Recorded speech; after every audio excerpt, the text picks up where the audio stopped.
नमस्कार। हिंदी मीडियम के number 1 channel Shubham classes में आप सभी का मैं स्वागत करता हूं। मैं सुधीर सर पुनः एक बार क्लास 12th में, हालांकि आरबी चैप्टर पढ़ा दिया गया था, कॉपी पे था वो, जब अब लॉकडाउन चल रहा था गर्मियों में तो कॉपी पढ़ाया गया था। तो बहुत बच्चों का कहना था सर बोर्ड पे ही पढ़ा दीजिए। तो चलिए, बहुत बच्चों का कमेंट था कि सर आरबी और सारणिक पढ़ा दीजिए। अभी निश्चित समाकलन जहाँ पे रुका है वहीं पे रुके रहेंगे, और निश्चित जब हम उसको शुरू करेंगे तो पूरा अनिश्चित समाकलन रिवाइज करके तब निश्चित समाकलन, ठीक है। तो थोड़ा सा ये हो जाएगा कि शुरू से हमारा पूरा कंप्लीट हो जाएगा। हालांकि दोबारा हम पढ़ा रहे हैं, जो बच्चे पहले से पढ़ चुके हैं अच्छी बात है, रिवीजन कर लें। आसान जरूर है लेकिन उतना भी आसान नहीं, क्योंकि आसान क्वेश्चन ही बहुत बार बच्चे गलती करते हैं।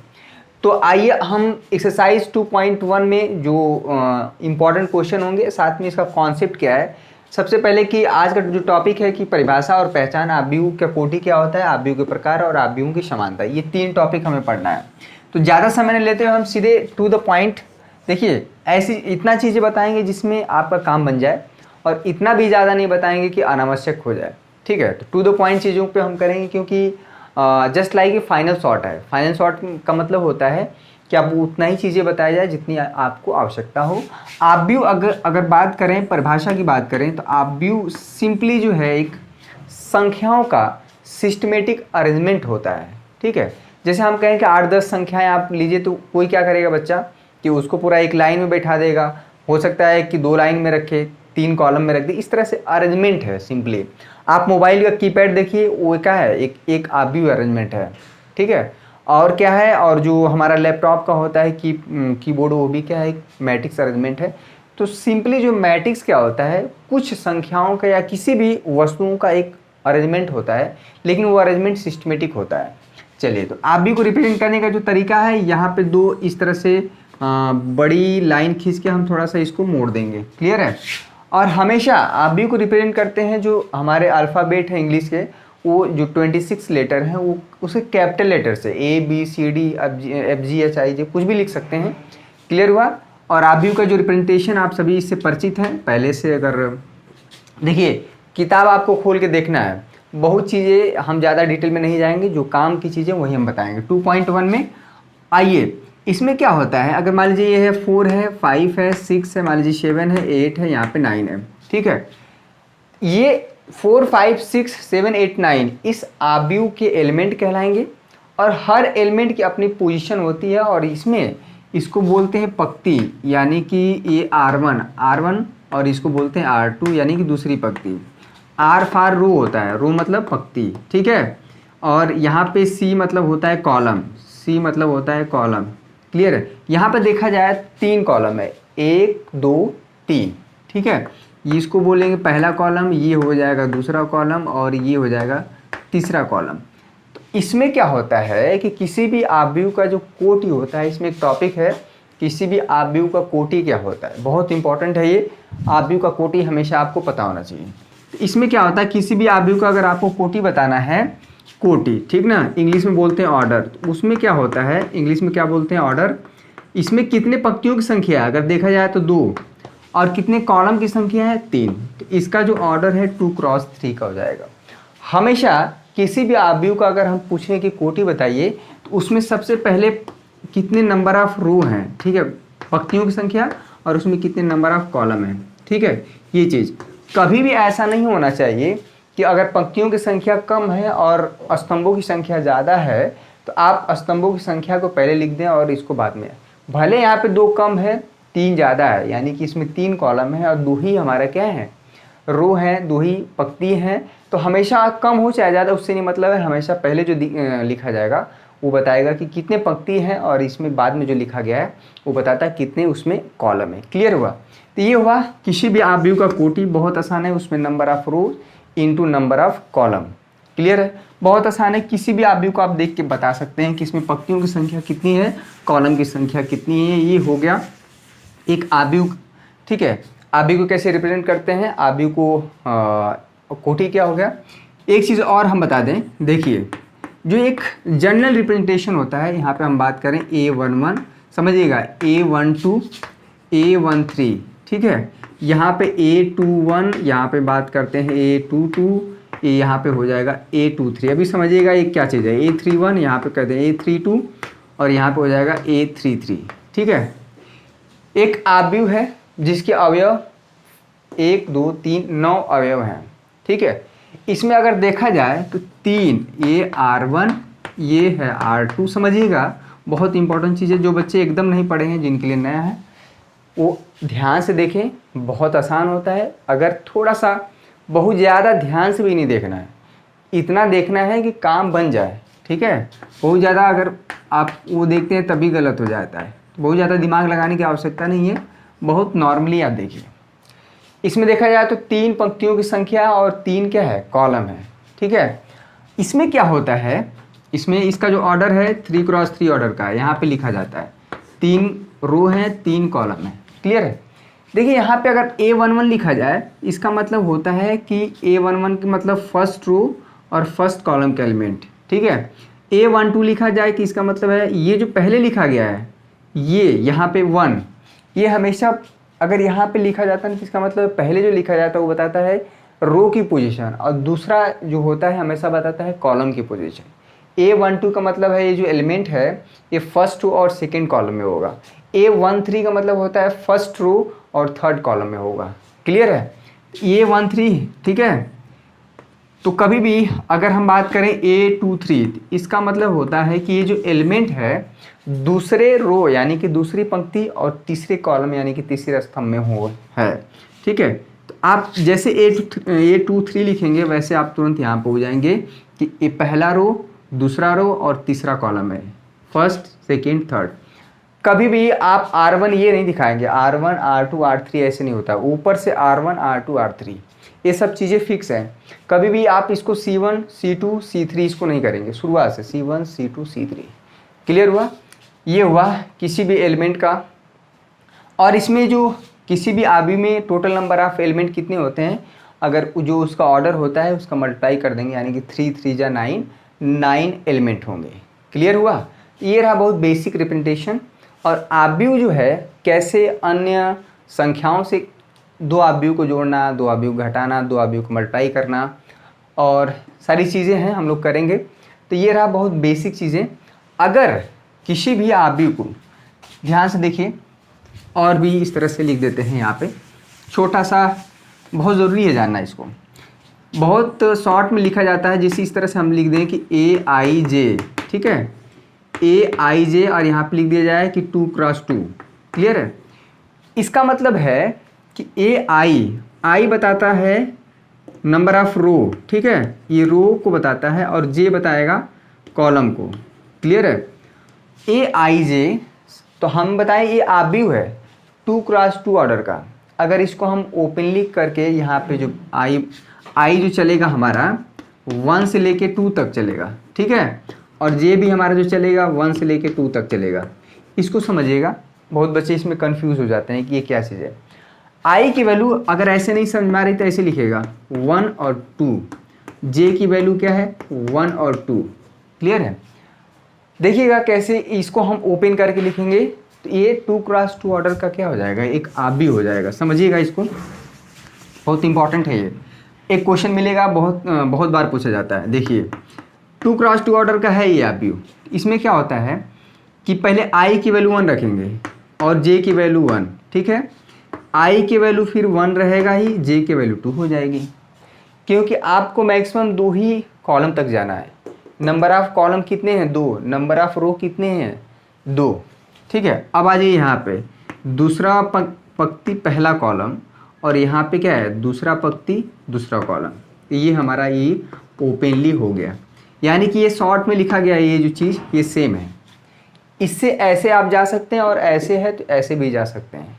क्लियर हुआ, ये अगर 2 क्रॉस 2 में है तो 3 क्रॉस 3 में भी हो सकता है, 4 क्रॉस 4 में भी हो सकता है।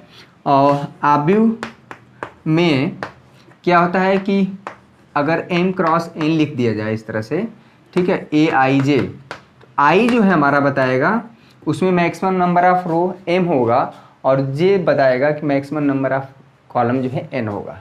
ठीक है, ये रहा बेसिक चीज़ें। अब हम पढ़ते हैं आव्यूहों के प्रकार। ठीक है, एक ही लेक्चर में सब कुछ खत्म हो जाएगा। देखिए यहाँ पे आबियों के प्रकार को हम लिख दिए हैं बारी बारी से। बहुत आसान डिफिनीशन है, सबके बारे में जानना है, लेकिन इसमें सब यूज़ नहीं होंगे, कुछ ही 2-3 बहुत ज़्यादा यूज़ होते हैं। चलिए ठीक है, जानना लेकिन सबके बारे में। पंक्ति आव्यूह क्या होता है? कोई भी आव्यूह जिसमें केवल एक ही पंक्ति हो। अगर हम बात करते हैं एक एग्जाम्पल की बात करें, 4 है, 5 है, कॉमन ही लगता है बीच में, 4 5 मान लीजिए √2 है, ठीक है। अगर इसका ऑर्डर बताया जाए, इसमें देखा जाए तो एक पंक्ति है और कॉलम कितने हैं? 3 है। ये C1 है, यहाँ पे C2 है और ये क्या है? C3 है। और R1 क्या है? यानी एक ही पंक्ति है। इसका ऑर्डर है 1 क्रॉस 3, ठीक है। इसमें एक पंक्ति है और 3 कॉलम है। तो ऐसा आव्यूह जिसमें सिर्फ और सिर्फ एक ही पंक्ति हो, रो आव्यूह या रो मैट्रिक्स बोलते हैं, या पंक्ति आव्यूह। बहुत आसान है, ये कोई बहुत बड़ी कठिन चीज़ नहीं है। कॉलम, जैसे मान लीजिए कोई मैट्रिक्स X है, इसमें कॉलम की संख्या 1 हो, जैसे 2 है, 5 है, यहाँ पे मान लीजिए 9 है, ठीक है। बहुत आसान है। इसमें इसका ऑर्डर देखा जाए, इसमें एक ही कॉलम है, C1 है, ये देखिए R1 पहला पंक्ति, दूसरा पंक्ति R2 और ये क्या है? R3। इसमें कॉलम की संख्या 1 होगी, ठीक है, और पंक्तियों की संख्या अलग अलग हो सकती है। यहाँ पे इसका जो ऑर्डर है, 3 रो है और एक ही कॉलम है। हमेशा पहले जो लिखा जाएगा नंबर ऑफ रो को रिप्रेजेंट करेगा, यानी कि पंक्तियों की संख्या को, और जो बाद में लिखा जाएगा उसमें नंबर ऑफ कॉलम रिप्रेजेंट करेगा। क्लियर? ये चीज़ कभी भी गलत नहीं होना चाहिए। भले कोई नंबर ऑफ रो कम हो चाहे ज़्यादा हो, लेकिन पहले लिखा जाएगा हमेशा नंबर ऑफ रोज, ठीक है। वर्ग आव्यूह बहुत आसान है। वर्ग आव्यूह क्या होता है? जिसमें number of row number of column यानी कि बराबर हो जाए। जैसे मान लेते हैं कोई आव्यूह है, 2 है, 5 है, यहाँ पे 7 है, 9 है, 2 क्रॉस 2 ऑर्डर का, ठीक है। जिसमें पंक्तियों की संख्या बराबर होता है स्तंभों की संख्या के, ठीक है। यानी कि number of rows equal to number of column. एक आव्यूह मान लीजिए एक्स डैश है, ये है 5 है, 7 है, 9 है, √2 है, यहाँ पे 0 है, यहाँ पे 8 है, ये 5 7 5 11 और 13, ठीक है। अगर इसकी बात करें तो इसमें नंबर ऑफ रोज 3 है और नंबर ऑफ कॉलम क्या है? 3 है। यानी कि ये है हमारा पूरा C1, ये हो जाएगा C2, ये हो जाएगा C3। अरे 5 हमारा C1 नहीं है, ये पूरा C1 होता है, और ये पूरा C2 और ये पूरा C3। ये हमारा पूरा क्या हो जाता है? R1। इसमें पंक्तियों की संख्या और स्तंभों की संख्या बराबर है, यानी कि 3 क्रॉस 3 ऑर्डर का। यानी कि हम बात करें कि अगर कोई आव्यूह जिसमें कि पंक्तियों की संख्या स्तंभों की संख्या के बराबर होता है, बहुत आसान होता है, क्या होता है? वर्ग आव्यूह, ठीक है। अगर वीडियो पसंद आ रहा है मेरे प्यारे बच्चों, जितने बच्चे हैं अभी देख रहे हैं, फटाफट लाइक कर दें। कुछ नया चीज़ सीखने को मिल रहा है तो उसके लिए भी लाइक कर रहे हैं, और चैनल पर नए हैं तो सब्सक्राइब कर लें। एक तरह से कहिए कि एक तरह से हम दोबारा पढ़ा रहे हैं इसको, मैट्रिक्स और डिटरमिनेंट को। बहुत बच्चों की फरमाइश थी। एक्सरसाइज 2.1 में 5 जो है मोस्ट इंपॉर्टेंट क्वेश्चन भी हम करेंगे। विकर्ण आव्यूह बहुत इंपॉर्टेंट है। देखिए मान लीजिए कोई आव्यूह X है, अगर आप किसी से रिप्रेजेंट करना चाह रहे हैं, D से भी रिप्रेजेंट कर सकते हैं। एक ऐसा आव्यूह या A से, जैसे भी मन करे, M से, इंग्लिश के जो हमारे 26 अल्फ़ाबेट हैं किसी से भी आप रिप्रेजेंट कर सकते हैं, ठीक है। विकर्ण आव्यूह ऐसा आव्यूह जिसमें यहाँ पे अगर हम बात करें 4 0, देखिएगा यहाँ पे 9, ये 0 0 0, यहाँ पे मानते हैं 7। इसमें ऐसा आव्यूह, देखिए विकर्ण आव्यूह हमेशा वर्ग आव्यूह होता है। विकर्ण आव्यूह इंग्लिश में बोलते हैं डायगोनल मैट्रिक्स। इसको इंग्लिश में row matrix, column matrix, square matrix, वर्ग मतलब स्क्वायर, डायगोनल मैट्रिक्स बोलते हैं इंग्लिश में। और ऐसा मैट्रिक्स, डायगोनल मैट्रिक्स हमेशा 3 क्रॉस 3 ऑर्डर का होगा, 2 क्रॉस 2 ऑर्डर का होगा, 4 क्रॉस 4 ऑर्डर का होगा, 5 क्रॉस 5 ऑर्डर का होगा। इसमें क्या होता है, इसको मुख्य विकर्ण के एलिमेंट बोलते हैं। सबको पता है कि अगर आव्यूह होता है, और आव्यूह की बात करते हैं, वर्ग, ठीक है। देखिए जो वर्ग होता है तो उसमें 2 विकर्ण होते हैं, ये और ये, दोनों विकर्णों की लंबाई बराबर होती है। उसी तरह से हम बात करें तो यहाँ पे जो इसको बोलते हैं मुख्य विकर्ण के अवयव, ठीक है। मुख्य विकर्ण के अवयव शून्य को छोड़ के बाकी जितने भी ऊपर नीचे एलिमेंट हैं वो 0 हों। यानी कि जो मेन डायगोनल एलिमेंट है, इंग्लिश में मेन डायगोनल एलिमेंट, ठीक है, मुख्य विकर्ण के अवयव क्या हैं? 0 नहीं है। ठीक है, इसको छोड़ के बाकी एलिमेंट क्या है, ऊपर नीचे 0 है। इस तरह के आव्यूह को बोलते हैं विकर्ण आव्यूह। क्लियर है? अब देखिए विकर्ण आव्यूह हो गया, सीख गए।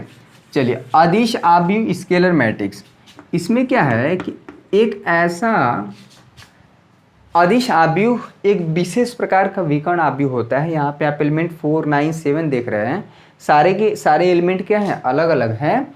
अगर यही एलिमेंट, ठीक है, यही एलिमेंट अगर सेम हो जाए तो यही आव्यूह जो है ये 3x3 ऑर्डर का है।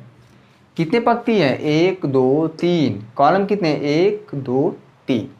वर्ग आव्यूह है, वर्ग आव्यूह में विकर्ण आव्यूह भी है, और विकर्ण आव्यूह में एक स्पेशल हो गया कि जब एलिमेंट यानी कि मुख्य विकर्ण के एलिमेंट जब समान होंगे, ठीक है, तो यही डायगोनल जो मैट्रिक्स है ये कन्वर्ट हो जाएगा स्केलर मैट्रिक्स में।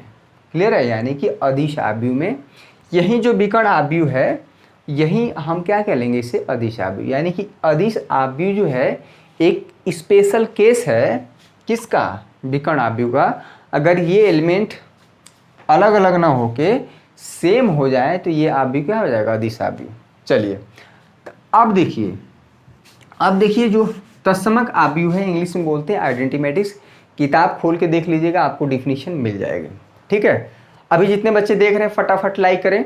इसके पहले वाली वीडियो में आप सभी ने बहुत बढ़िया रिस्पांस दिया, बहुत अच्छा लाइक दिए, आप सभी का मैं शुक्रिया अदा करना चाहूँगा।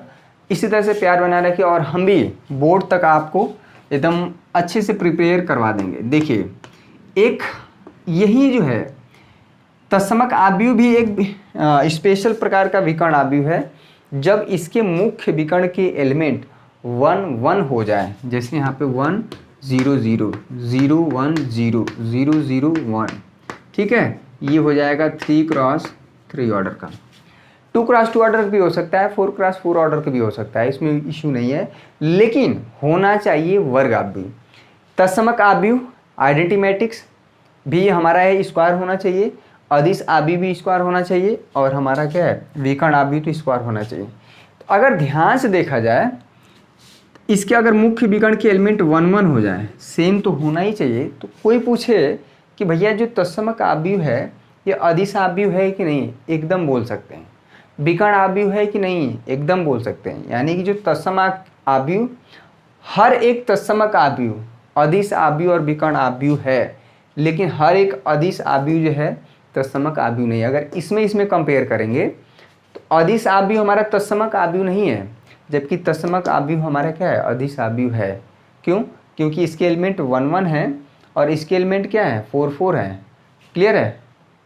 सेम तो यहाँ पे है, जो डिफिनीशन है अदिश आव्यूह की मुख्य विकर्ण के एलिमेंट सेम होने चाहिए, यहाँ पे भी सेम है, लेकिन ये 1 1 हो जाता है, इसलिए इसको बोलते हैं आइडेंटिटी मैट्रिक्स। इसको ए से नहीं, इसको आई से रिप्रेजेंट किया जाता है। जब भी आई लिखा जाए तो समझिए आइडेंटिटी मैट्रिक्स से बात हो रही है। शून्य आव्यूह, शून्य आव्यूह को 0 से प्रिंट किया जाता है, बड़ा सा 0 लिखेंगे, जिसके सारे के सारे अवयव, सारे के सारे एलिमेंट क्या हैं, 0 हों। ठीक है, 3x3 ऑर्डर का शून्य आव्यूह बोलते हैं।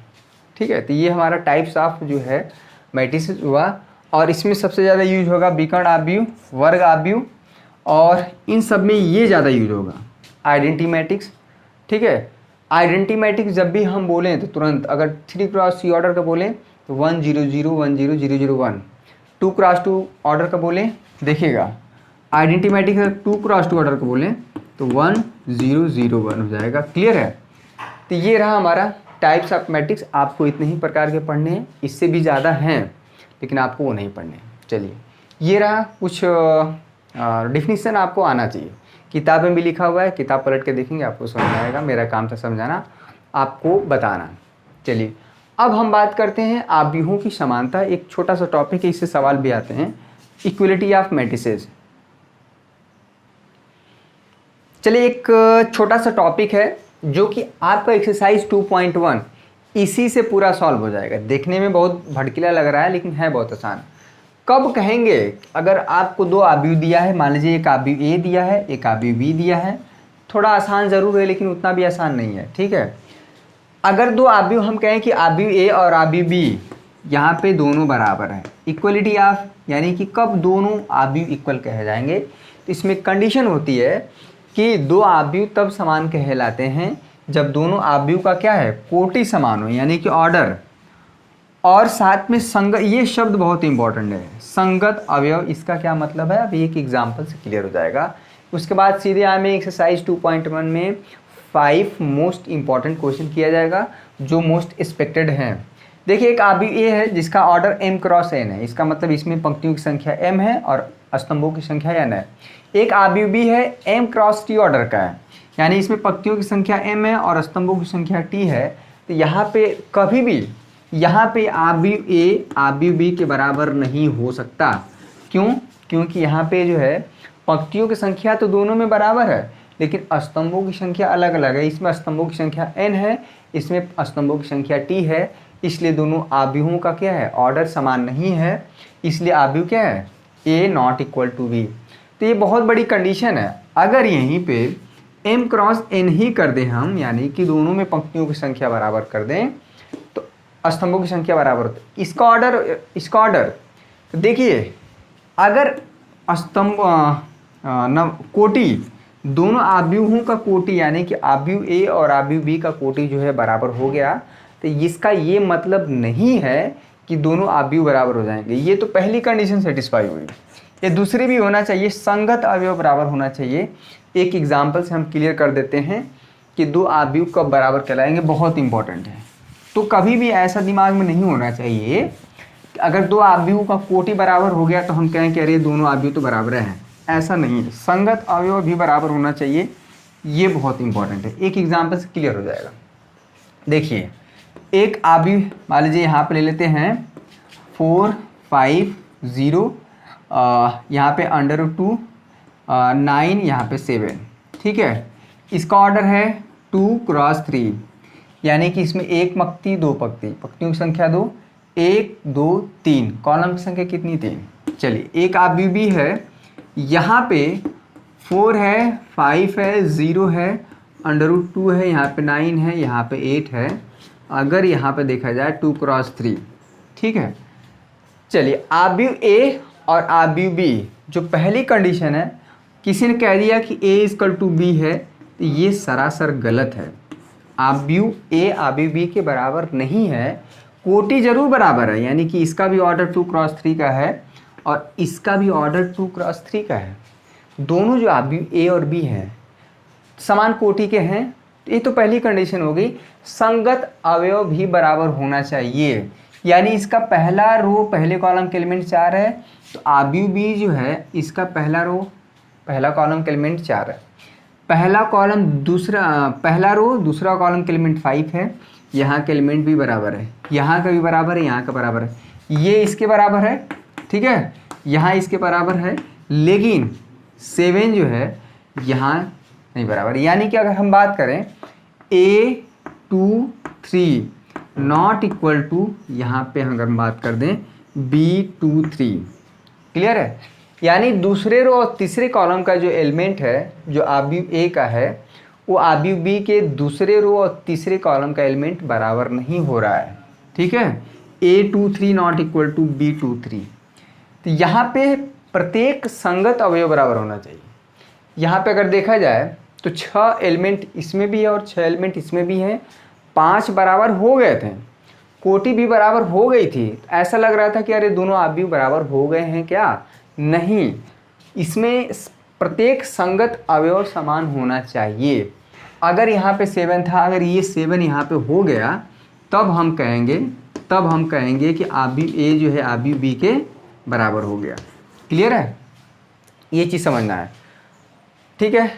तो बहुत आसान है। तो पहला, अगर दो आव्यूह दिया गया है तो पहले आंख बंद के देखिए कि भैया दोनों का ऑर्डर सेम है कि नहीं। अगर ऑर्डर मान लीजिएगा 2 क्रॉस 3 का है, अगर इसका ऑर्डर 3 क्रॉस 2 का हो जाएगा तो कभी भी दोनों आव्यूह बराबर नहीं होंगे। तो इसमें दो चीज़ देखना है, कोटि और संगत अवयव, प्रत्येक संगत अवयव समान होना चाहिए। आइए एक्सरसाइज 2.1 का हम 5 मोस्ट इंपॉर्टेंट क्वेश्चन करेंगे, जो सबसे ज़्यादा आना है, बाकी आसान जो क्वेश्चन आप खुद कर ले जाएंगे। 2.1 देखिए। चलिए एक्सरसाइज 2.1 नहीं 3.1 है ना, ये 3.1 है, तीसरा और चौथा चैप्टर। देखिए एक आबी दिया है आपका, बुक का पहला क्वेश्चन है। पहला क्वेश्चन तो करना मस्ट है, श्री गणेश करना पहले क्वेश्चन से, बाकी उसके बाद चाहे जो भी। एक आबी हमें दिया है, सबसे पहले क्वेश्चन पूछ रहा है कि आबी की कोटि बताइए। चलिए आसान है, इसमें कितना AR1 पहला पंक्ति हो गया R2, ठीक है, और ये हो गया R3, बहुत आसान है। चलिए आसान है, ये C1 है, C2 है, और ये क्या है C3, और ये क्या है C4 है, ये C3 और C2 और ये क्या है C1। इसमें पंक्तियों की संख्या कितनी है 3 और स्तंभों की संख्या 4 है। चलिए इसका जो कोटि है 3 क्रॉस 4 ऑर्डर का हो गया। अवयव संख्या बताइए, सिंपली इसका मल्टीप्लाई कर दीजिए, यहाँ पे हो जाएगा 4 तिहाई 12, 3 चौको 12, ठीक है। इसमें क्या पूछ रहा है A13 क्या है क्वेश्चन मार्क, और क्या पूछ रहा है A21, ठीक है, फटाफट देखिए, और A33। चलिए इसके आगे सब निकाल ले जाएंगे। देखिएगा इसमें क्या पूछ रहा है A13 का मतलब होता है कि फर्स्ट रो, यानी कि फर्स्ट रो और तीसरा कॉलम, फर्स्ट रो और तीसरा कॉलम एलिमेंट क्या हमारा है 19 है, ठीक है, 19 हो गया। A2 जो यहाँ पे 2 लिखा है ना, बताता है नंबर ऑफ रो, यानी दूसरे रो और पहले कॉलम में। ये हमारा दूसरा रो है और पहला कॉलम क्या है, ये एलिमेंट क्या है 35। A33 तीसरा रो और तीसरा कॉलम, ये हमारा तीसरा रो है और तीसरा कॉलम क्या है, ये है, क्या एलिमेंट आ रहा है -5। इसी तरह सब बता देंगे, फटाफट हो गया। तो ये हो गया क्वेश्चन नंबर 1। और क्वेश्चन नंबर 2, 3 रहने दीजिए, ये पूछा नहीं जाता है, उसको करा देंगे। क्वेश्चन नंबर 4 में 3 क्वेश्चन है, अगर उसमें हम एक क्वेश्चन करा दें तो बाकी सारे क्वेश्चन आप कर ले जाएंगे। चौथा का जो पहला क्वेश्चन है और 5वां क्वेश्चन भी बहुत इंपॉर्टेंट है, ये क्वेश्चन आए हुए हैं, चौथा और 5वां, इसको हम नोट डाउन कर दे रहे हैं, उसके बाद जो है सॉल्व कर देते हैं। बहुत इंपॉर्टेंट क्वेश्चन है। देखिए क्वेश्चन बहुत ज़्यादा इंपॉर्टेंट है, बहुत बार एग्जाम में पूछा गया है, कभी कभी 1 नंबर में, कभी कभी 2 नंबर में। बहुत, इसको स्टार पॉइंट दे दीजिए इस क्वेश्चन को, ठीक है, स्टार पॉइंट, डबल स्टार। कह रहा है एक आव्यूह की रचना करना है जो कि 2 क्रॉस 2 ऑर्डर का होना चाहिए, यानी कि इसमें 2 पंक्ति और 2 स्तंभों की संख्या होना चाहिए। बहुत बढ़िया। जिसके जो एलिमेंट हैं यानी कि AIJ वो हमारे वेरी कर रहे हैं I + J = 2²/2। देखिए हमको 2 क्रॉस 2 ऑर्डर का आव्यूह बनाना है, तो इसका मतलब है कि A उसके एलिमेंट क्या है, सबसे पहले I की वैल्यू 1 और J की वैल्यू 1, ठीक है, I की वैल्यू 1 और J की वैल्यू 2, ठीक है। यहाँ पे क्या है, दूसरा रो पहला कॉलम, यहाँ पे दूसरा रो दूसरा कॉलम। देखिए हमारा 2 क्रॉस 2 ऑर्डर का आव्यूह तैयार हो गया। यानी कि हमें अगर 2 क्रॉस 2 ऑर्डर का आव्यूह बनाना तो A11 निकल जाए, A12 निकल जाए, A2 निकल जाए, A21 और A22। क्लियर है। देखिए A11 का मतलब है I की वैल्यू 1 और J की वैल्यू 1, A12 I की वैल्यू 1, J की वैल्यू 2, इसी में रख के निकालेंगे, ठीक है। A11 यानी I की वैल्यू 1 है, J की वैल्यू 1, I की वैल्यू यहाँ पे 1, J की वैल्यू 1 2/2, यहाँ पे 2 हो जाएगा, 2 दूना के 4, भाग देंगे, यहाँ पे 2 हो जाएगा। चलिए ठीक है। अब क्या निकालना, A12 I की वैल्यू 1 है, J की वैल्यू 2 है, यहीं से निकलेगा सब, ठीक है, यहीं से हमारा निकलेगा। इसमें I की वैल्यू 1 रख दीजिए, J की वैल्यू 2 रख दीजिए, यहाँ पे (2/2), तो यहाँ पे हो जाएगा 9/2। कोई दिक्कत नहीं। चलिए A11 निकल गया, A12 निकल गया। अब निकाल लेते हैं A21, यानी कि I की वैल्यू 1 और I की वैल्यू 2 और J की वैल्यू 1। क्लियर है। ये जो पहले लिखा रहता है I होता है, ये होता है J, तो यहीं पर रख देते हैं 2 + 1 2/2, यहाँ पे हो जाएगा 9/2। क्लियर है। अब A22 I की वैल्यू 1 और J की वैल्यू, I की वैल्यू 2 और J की वैल्यू भी क्या है 2, A22, ठीक है। I की वैल्यू 2, J की वैल्यू 2 यहाँ पर रखिए, तो ये हो जाएगा 2 + 2 2/2, तो ये हो जाएगा 16 यहाँ पे हो जाएगा 8। हमारा तैयार हो गया 2 क्रॉस 2 ऑर्डर का एक आव्यूह हमारा क्या हुआ, तैयार हो गया है। इसलिए हमारा जो आव्यूह होगा 2 क्रॉस 2 ऑर्डर का A11, ठीक है, A11 की वैल्यू क्या है 2 है, ये 9/2 है, यहाँ पे 9/2 है और यहाँ पे क्या है 16 है। हो तो गया। 2 क्रॉस 2 ऑर्डर का आव्यूह तैयार हो गया, जिसके एलिमेंट जो हैं, जिसके यानी एलिमेंट इस तरह से वेरी कर रहे हैं। बहुत इंपॉर्टेंट क्वेश्चन है, इसको नोट डाउन कर लीजिएगा, ठीक है। इसी तरह से क्वेश्चन नंबर आप सेकेंड और थर्ड भी कर सकते हैं। सेकेंड और थर्ड में भी क्या है, 2 क्रॉस 2 ऑर्डर का ही हमें बनाना था। आई और जे इस तरह से वेरी करना है, ठीक है। A11, A12, A21 और A22 यहीं पे रख देंगे। 2 क्रॉस 2 ऑर्डर का हमारा क्या है, आव्यूह। तीनों क्वेश्चन प्रैक्टिस करना है, चौथे का पहला, दूसरा, तीसरा। दूसरा तीसरा आपसे खुद से करना है। क्वेश्चन नंबर 5वें का पहला देखिए, बहुत इंपॉर्टेंट है। इस बार 3 क्रॉस 4 ऑर्डर का आव्यूह हमें तैयार करना है, बहुत इंपॉर्टेंट है। 5वें का पहला क्वेश्चन देखिए। चलिए 5वां क्वेश्चन बहुत ज़्यादा इंपॉर्टेंट है, बहुत बार पूछा गया है, इसको जरूर करके जाइएगा, ठीक है। पसंद आ रहा है वीडियो लाइक करिए, जितने बच्चे अभी देख रहे हैं ना। अच्छा बताइए, अभी लाइट का काफ़ी इशू चल रहा था गांव में, गांव में भी क्या, शहर में भी, हर जगह। तो किसके यहाँ कितनी लाइट कटी, थोड़ा कमेंट करके बताइए। तो कितनी दिक्कत हो रही थी, ऐसा लग रहा था कि सब कुछ मतलब एकदम कनेक्शन ही हट गया। तो खैर जो भी कारण है, कारण सबको पता है, लेकिन जो भी यहाँ पे है ज़रा कमेंट करके बताइए कि सर हाँ मेरे यहाँ इतनी देर या इतनी दिन लाइट कटी थी, और अपने ज़िले का नाम ज़रूर मेंशन करिएगा, ठीक है। तो मुझे थोड़ा सा पता लगे क्या ये हर जगह समस्या थी कि हमारे यहाँ ही केवल थी, ठीक है। एक आव्यूह हमें बनाना है जो कि 3 क्रॉस 4 ऑर्डर, एक आव्यूह की रचना करना है जिसका ऑर्डर 3 क्रॉस 4 है और जिसके एलिमेंट हैं 1/2। ये मॉड है, -3i + j, -3i + j ये मॉड है। मॉड का काम है कि अगर अंदर की संख्या अगर ऋणात्मक आती है तो उसको धनात्मक कर देना। देखिए अगर इस तरह से -4 लिखा गया है तो ठीक है, अगर -4 अगर ये मॉड में लिख दिया जाए तो इसका काम है नेगेटिव को क्या कर देना, पॉजिटिव कर देना, ठीक है। बस इतना ही। चलिए यहाँ पे हमको क्या है, 3 क्रॉस 4 ऑर्डर का आव्यूह बनाना है, तो यानी कि इसमें तीन पंक्तियों की संख्या होना चाहिए और 4 स्तंभों की संख्या। कोई भी इतना इजी वे में नहीं बताएगा, अगर अब नहीं समझें तो कब समझेंगे भैया। यहाँ पे A13, A14, ठीक है। यहाँ पे हो जाएगा A21, यहाँ पे हो जाएगा A22, यहाँ पे हो जाएगा A23, यहाँ पे हो जाएगा A24, ठीक है। कितने तक कितने पंक्तियों तक जाना है, A31, ठीक है, A32, A33 और यहाँ पे है A34। देखिए इसका ऑर्डर देखिए, इसमें कितने पंक्ति हैं, 1 2 3, स्तंभों की संख्या देखिए 1 2 3 4। क्लियर है, इसका जो ऑर्डर है 3 क्रॉस 4 ऑर्डर का।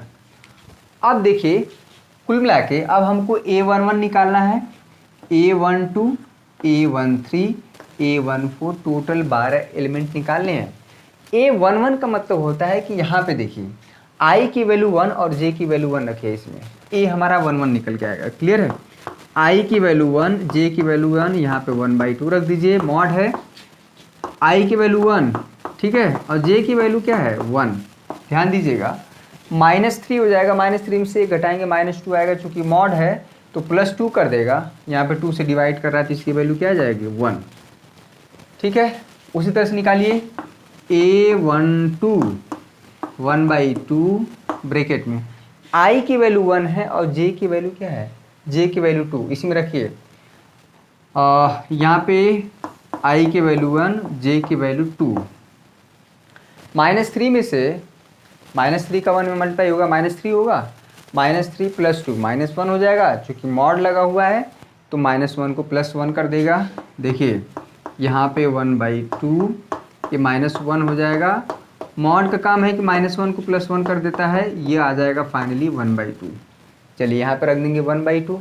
A13 इस तरह सब निकालिए, A13 1/2 माइनस I की वैल्यू क्या है भाई 1 है और J की वैल्यू क्या है 3 है। यहाँ पे देखिए A13 I की जगह 1 पड़ा है और J की जगह क्या पड़ा है 3। एक कायदे से क्या हो जाएगा 0 हो जाएगा। ठीक है, इस क्वेश्चन को बताने का मेरा तात्पर्य था कि ये जो मॉड लगा है ना, इसी में बच्चे कंफ्यूज जाते हैं कि ये क्या 2 ठो खड़ी पाई दे दिया है। ठीक है, तो कभी भी इसका मतलब समझ में आ गया मॉड का।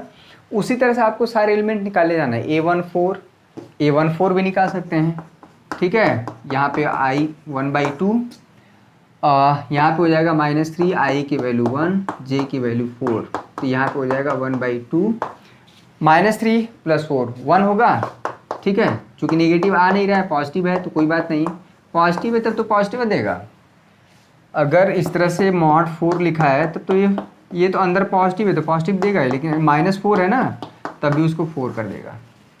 इसी तरह सब सारे एलिमेंट निकाल लेंगे, कोई दिक्कत, थोड़ा सा बड़ा ज़रूर होगा लेकिन अब समझ में आ गया होगा क्या करना है। तो सारा जो खेल है यहाँ का i और j का है, ठीक है। अब a21 निकालेंगे, i की वैल्यू इसी में, i की वैल्यू क्या रखेंगे 2 और j की वैल्यू 1, इसी में रखते जाइए, निकालते जाइए, बहुत आसान है।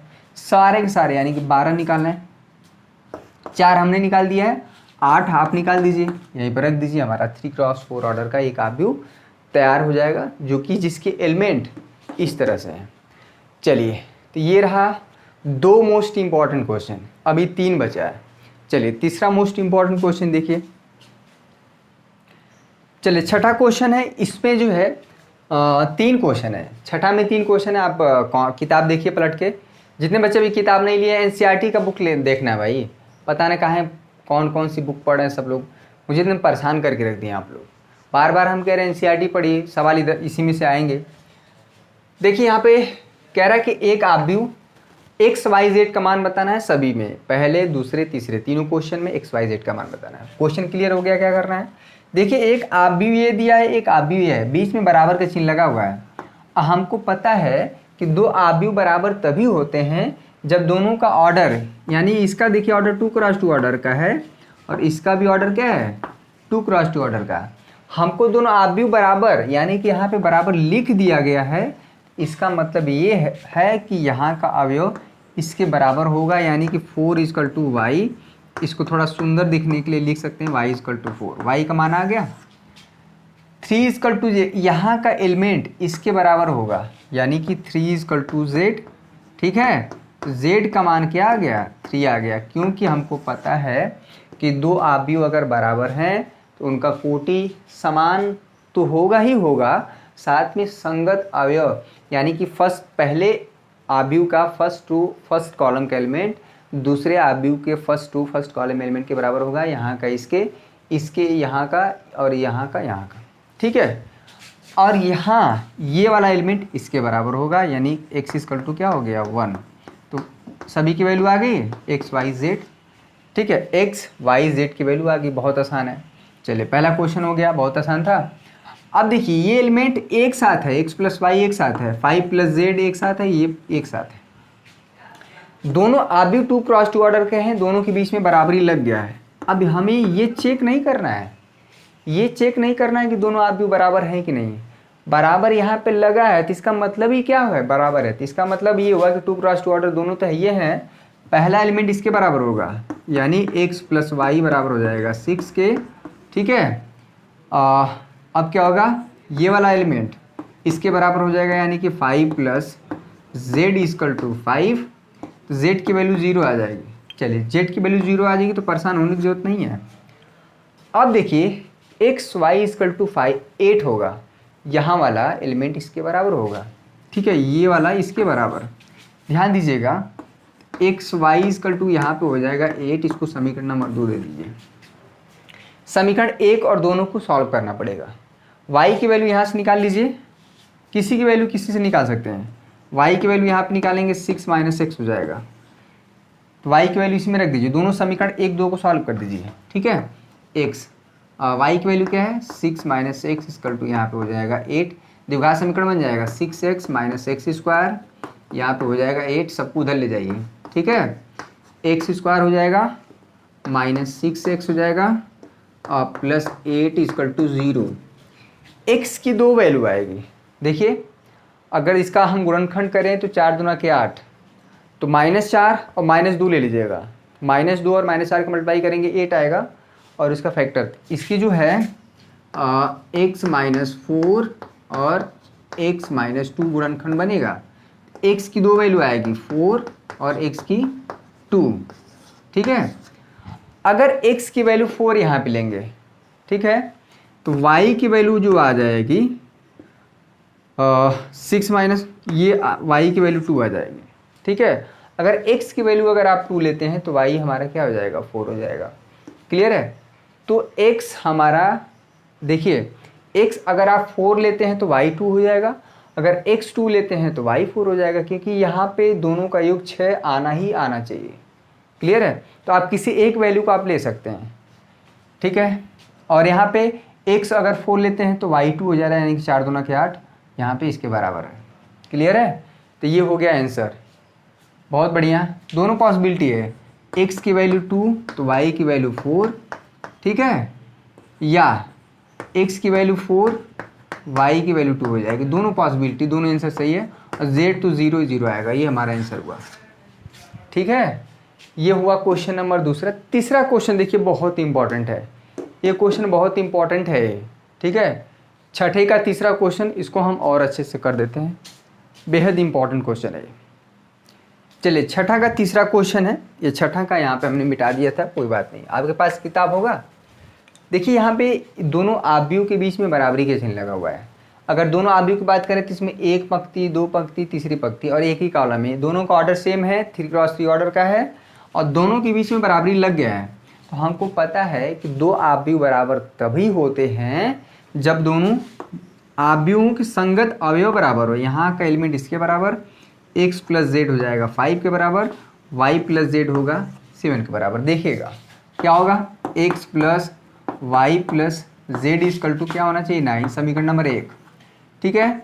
x प्लस, ऐसा क्यों कर रहे हैं भाई, ऐसा इसलिए कर रहे हैं क्योंकि दोनों आव्यूह क्या हैं, बराबर है। और दोनों आव्यूह बराबर तभी होते हैं जब संगत अवयव बराबर हों, साथ में दोनों आव्यूहों का कोटि बराबर, कोटि तो बराबर है, ये है, ठीक है। यहाँ पे y प्लस जेड, यहाँ पे हो जाएगा 7, समीकरण नंबर 3।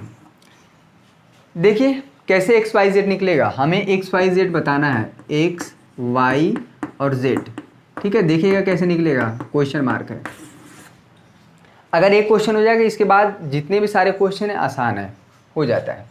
देखिए आप y प्लस जेड का मान 7 इसी समीकरण में रख दीजिए। यहाँ पे देखिए y प्लस जेड एक साथ है, तो समीकरण 3 से y प्लस जेड जो हमारा 7 है समीकरण 1 में रख दीजिए। देखिए इसको हम लिख दे रहे हैं समीकरण 3 से, ये बहुत इंपॉर्टेंट क्वेश्चन है, y प्लस जेड का मान क्या है, मान समीकरण 1 में रख दीजिए। रखने पर लिख देते हैं, तो y प्लस जेड जो है 7 यहाँ पर रख दीजिए, यहाँ पे 9, x की वैल्यू कितना आ जाएगी, 2, इतना तो सॉल्व कर ही पाएंगे। अगर x की वैल्यू 2 आ गई तो यहाँ पे रख दीजिए, x की वैल्यू 2 रख दीजिए यहाँ पे समीकरण, तो यहाँ पे 2 प्लस जेड इजकल टू 5, तो z की वैल्यू कितना आ जाएगी, 3, 2 को उधर ले जाएंगे।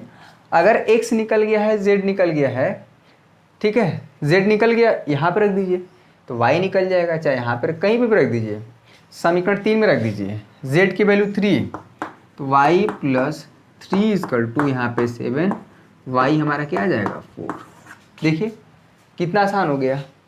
या x प्लस जेड का मान 5 है, x और z को इधर रख लीजिए, x प्लस जेड का मान 5 रख दीजिए, तभी उस समय y का मान निकल के आएगा, समझ लो। लेकिन ये ज़्यादा आसान है। तो क्या क्या निकला, x की वैल्यू 2, y की वैल्यू 4 और z की वैल्यू क्या है, 3। तो कोई कसम नहीं है कि पहले x डस्ट उठता है ना, बहुत दिक्कत। x की वैल्यू 2 है तो पहले x का मान पूछ रहा है, तो पहले x का ही निकले, z का भी निकाल सकते हैं, y का भी पहले निकाल सकते हैं, x का भी निकाल सकते हैं, जैसे हमें सहूलियत हो, जैसे मुझे आसान पड़े। चलिए एक आखिरी क्वेश्चन हम इसको हिंट दे रहे हैं। अच्छा क्वेश्चन नंबर 8 जो है ना, क्वेश्चन नंबर 8 देखिए जो बहुविकल्पी है, इसको तुरंत कर लीजिए। एक आव्यूह हमारा दिया है aij, ठीक है, m क्रॉस n ऑर्डर का, तो कह रहा है कि एक वर्ग आव्यूह होगा। अरे बहुत आसान है, वर्ग आव्यूह कब होता है, जब यहाँ पे यानी कि number of row number of column की क्या है, बराबर हो, यानी m इजकल टू n होगा। क्वेश्चन नंबर 8 हो गया, मजाक मजाक में, ठीक है। क्वेश्चन नंबर 7 देखिए, इस एक्सरसाइज में यानी कि 3.1 में यही सब क्वेश्चन पूछे जाते हैं, बहुत बार पूछे गए हैं। क्वेश्चन नंबर 7 देखिए, 9, 10 तो हो जाएगा सब। क्वेश्चन नंबर 7 देखिए, आखिरी क्वेश्चन है, बहुत इंपॉर्टेंट है। देखिए क्वेश्चन नंबर 7 भी काफ़ी इंपॉर्टेंट क्वेश्चन है। इसमें 4 अननोन है, ठीक है। ए बी सी डी सबका मान निकालना बहुत इंपॉर्टेंट है ये क्वेश्चन। ए का मान, बी का मान, सी का मान और डी का मान, सबका मान निकालना है, ठीक है। क्वेश्चन मार्क सब पे है। तो फिर से वही कॉन्सेप्ट, ए माइनस बी बराबर होगा -1 के, क्योंकि दोनों के बीच में बराबरी का चिन्ह लगा हुआ है, ठीक है। देखिए क्या होगा, ए माइनस बी इजकल टू यहाँ पे -1, समीकरण नंबर 1 दीजिए, ठीक है। यहाँ पे 2a plus C is equal to 5 होगा, समीकरण नंबर 2 दीजिए। 2a माइनस बी यहाँ पे हो जाएगा 0, समीकरण नंबर 3 दीजिए। और 3c, ध्यान दीजिएगा, 3c प्लस डी हमारा बराबर हो जाएगा 13 के, इस समीकरण नंबर 4। अब देखिए ए बी सी डी सबका मान बताना है, बहुत आसान है ये। यहाँ से अगर देखा जाए तो समीकरण 3 और 1 और 3 को पहले सॉल्व कर लीजिए। देखिएगा a minus B equal to यहाँ पे क्या है, -1 है। यहाँ पे क्या है, 2a minus B equal to 0। तो 2a is equal to minus B को उधर ले जाइए b, या हम कह सकते हैं b इजकल टू क्या हो गया, 2a, एक ही चीज़ है। 2a इजकल टू बी लिखा है, चाहे b इजकल टू 2a। यहाँ पे समीकरण क्या कर देते हैं, इसमें रख देते हैं।